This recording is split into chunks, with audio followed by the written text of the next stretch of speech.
देखो, work energy power का एक कंसेप्ट है, वर्क एनर्जी पावर का।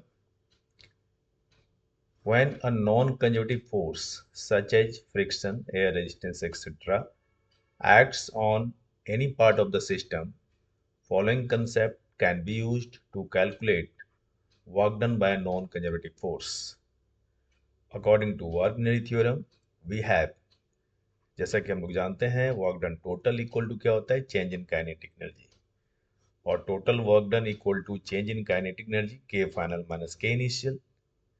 अब देखो, अगर हम वर्कनरी थ्योरम अप्लाई करें, मैंने यहाँ लिखा है work done by conservative force plus work done by non conservative force equal to del K. इसे इक्वेशन 1 मान लीजिए ना, क्योंकि हम जानते हैं कि कंजर्वेटिव फील्ड में work done by conservative force equal to होता है negative change in potential energy. Clear?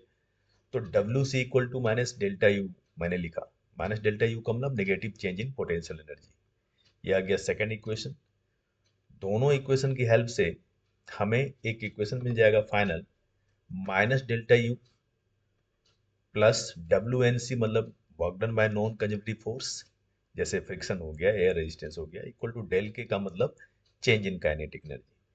तो फाइनली माइनस डेल यू को राइट हैंड साइड लाओ, ये हो जाएगा del K plus del you.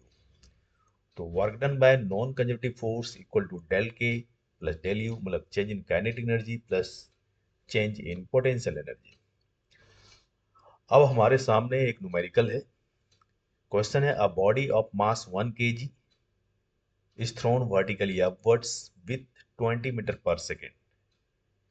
If it again reaches ground with a speed of 16 meter per second, then find work done by air resistance in whole journey. तो देखो, यहाँ पर system पे air resistance है, मतलब एक नॉन कंजर्वेटिव फोर्स एक्ट हो रहा है।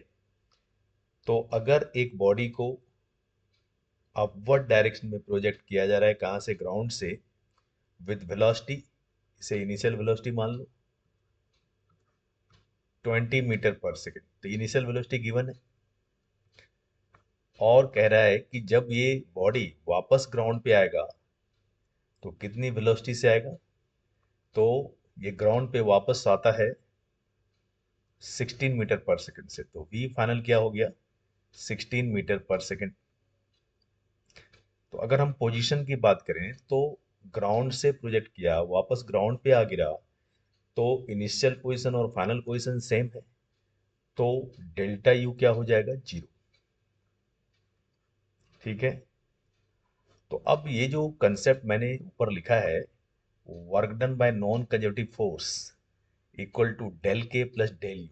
तो नॉन कंजर्वेटिव फोर्स में यहाँ पर क्या है, एयर रेजिस्टेंस।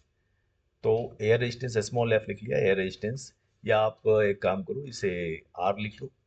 तो work done by non conservative force का मतलब work done by air resistance, R लिख देते हैं, ठीक है।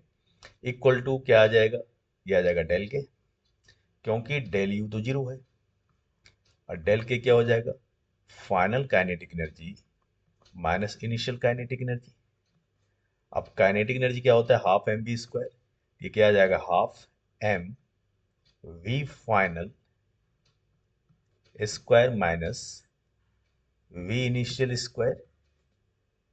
अब वैल्यू पुट करते हैं, हाफ, मास कितना है 1 kg, वी फाइनल स्क्वायर मतलब 20 स्क्वायर, फाइनल है 16, सॉरी, तो 16 स्क्वायर माइनस इनिशियल है 20, ये आ गया 20 स्क्वायर।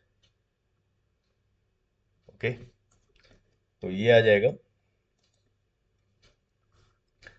हाफ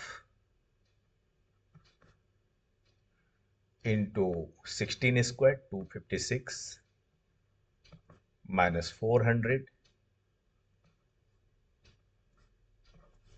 ये आ गया माइनस 144,